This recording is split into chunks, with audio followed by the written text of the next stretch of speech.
تو جس اللہ نے یہ ساری نعمتیں دی ہیں، اس نے زمین کو رہنے کے قابل بنایا، آسمان کو تمہارے لیے مضبوط چھت بنایا تمہاری پروٹیکشن کے لیے، آسمان سے پانی نازل فرما کے زمین میں سے نباتات اگائے، اس کے ذریعے تمہارا یہ فوڈ سائیکل چلتا ہے سارے کا سارا، سب کچھ زمین سے ہی آ رہا ہے، چاہے وہ جانوروں کی خوراک ہو، چاہے پودوں کی خوراک ہو، چاہے ہماری خوراک ہو۔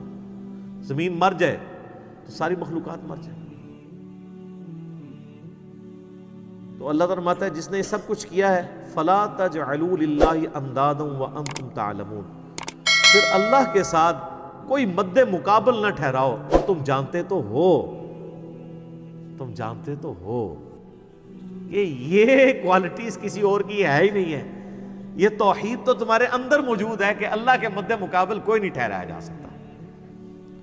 مجھے بتائیں قرآن اسٹارٹ میں جو توحید بیان ہوئی ہے، اس توحید کو پڑھ لینے کے بعد کوئی کسی بابے کو پکارے گا،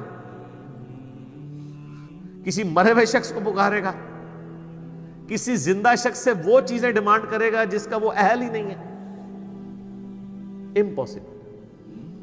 کتنی بنیادی بات ہے، بس یہ ساری نعمتوں کے عوض میں تم سے ایک بات مانگ رہا ہوں، فَلَا تَجْعَلُوا لِلَّهِ أَنْدَادًا، پس مت بناؤ اللہ کے ساتھ کسی اور کو مد مقابل ند کے طور پہ، وَأَنْتُمْ تَعْلَمُونَ، اور تم جانتے تو ہو کہ کوئی ہے ہی نہیں ایسا کہ جسے بنایا جائے مد مقابل، کون ہو سکتا ہے؟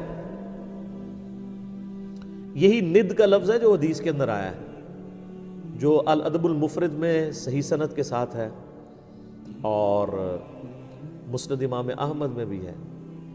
ایک صحابی نے اللہ کے نبی علیہ السلام کے سامنے کہہ دیا، یا رسول اللہ ما شاء اللہ وشئت، جو اللہ چاہے اور جو آپ چاہیں۔ آپ فرمایا اجعلتنی للہ ندا، یہ وہی الفاظ، کیا تو نے مجھے اللہ کے مد مقابل کھڑا کر دیا؟ قل بل ما شاء اللہ وحدہ، بلکہ کہہ جو اکیلا اللہ چاہے۔ اچھا، اس نے آگے سے نہیں آرگومنٹ کیا کہ یا رسول اللہ میں آپ کو اللہ کا بندہ ہی مان رہا ہوں، اللہ کا رسول ہی مان رہا ہوں، میں نے آپ کو کوئی اللہ مان کے نہیں کہا، میں نے آپ کو کوئی مستقل بذات نہیں مانا، میں نے آپ کو جو ہے وہ عطائی مان کے ہی بات کی ہے، ذاتی مان کے بات نہیں کی۔ یہ ساری کہانیاں جڑی مولویوں نے پڑھائیاں نے اس زمانے نہیں سناؤندیاں۔ تو یہی ند کا لفظ وہاں پہ بھی استعمال ہوا ہے، اللہ کے ساتھ ند نہ ٹھہراؤ۔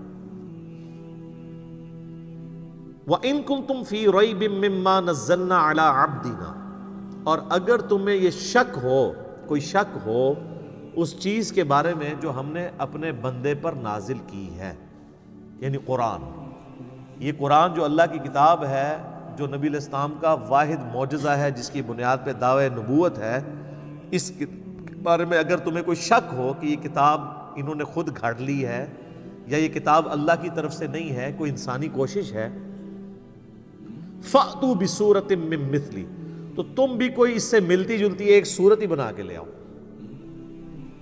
وَادْعُوا شُهَدَاءَكُم مِّن دُونِ اللَّهِ، اور بلا لو مدد کے لیے اپنے جتنے حمایتی ہیں اللہ کے سوا، ان کنتم صادقین، اگر تم سچے ہو۔ اللہ کے سوا جتنوں کو بلانا ہے تم بلا لو، جنوں، بلکہ سورہ بنی اسرائیل میں تو آتا ہے کہ سارے جنوں انس بھی مل کے اگر اس طرح کی کوئی کتاب بنانا چاہیں تو کتاب نہیں بنا سکیں گے۔ اچھا، یہ قرآن حکیم میں مختلف جگہ مختلف یعنی چیلنجز آئے ہیں، سورہ ہود کے اندر بھی، سورہ یونس میں بھی۔ سورہ ہود کے اندر تو 10 صورتوں کا ذکر ہے کہ 10 صورتیں بنا کے لے آؤ اگر بنا سکتے ہو۔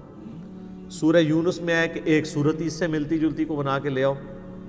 فَإِن لَّمْ تَفْعَلُوا، اور پس اگر تم ایسا نہ کر سکو، وَلَن تَفْعَلُوا، اور تم ہرگز ایسا نہیں کر سکو گے۔ اللہ تعالیٰ نے اس پہ اپنا اوپینین بھی دے دیا ہے کہ یقیناً تم کر بھی نہیں پاؤ گے۔ فَاتَّقُوا النَّارَ الَّتِي وَقُودُهَا النَّاسُ وَالْحِجَارَةُ، تو ڈرو اس آگ سے جس کا ایندھن آدمی اور پتھر بننے والے ہیں۔ اعدت للکافرین، جو اللہ نے تیار کر کے رکھی ہے انکار کرنے والوں کے لیے۔ اچھا، یہ کافرون کا ترجمہ یا مسلمون کا ترجمہ جو ہے نا، وہ ہم عموماً تو کر رہے ہوتے ہیں مسلمان اور کافر، اصل جو ترجمہ ہے نا مومنون کا یا مسلمون کا، سر تسلیم خم کرنے والے، بات ماننے والے، اور کافر وہ ہیں جو بات نہیں ماننے والے۔ کوئی مسلمان بھی کافر ہو سکتا ہے، اور کوئی کافر بھی مسلمان ہو سکتا ہے کہ کوئی صحیح بات مان لے۔ وہ ایک تو وہ ٹرم والا ایمان ہے نا جو ہم ایز اے اصطلاح استعمال کرتے ہیں، جو کلمہ پڑھ لے اور وہ 5 بنیادی چیزوں پہ چلے۔ لفظی ترجمہ یہ ہے کہ نہ ماننے والوں کے لیے، انکار کرنے والوں کے لیے، کفر کہتے ہیں انکار کرنے کو، نہ شکری کرنے کو، اللہ تعالیٰ نے آگ تیار کر رکھی ہے جس کا ایندھن آدمی، انسان اور پتھر ہے۔ اللہم اجرنا من النار، اللہم اجرنا من النار، اللہم اجرنا من النار۔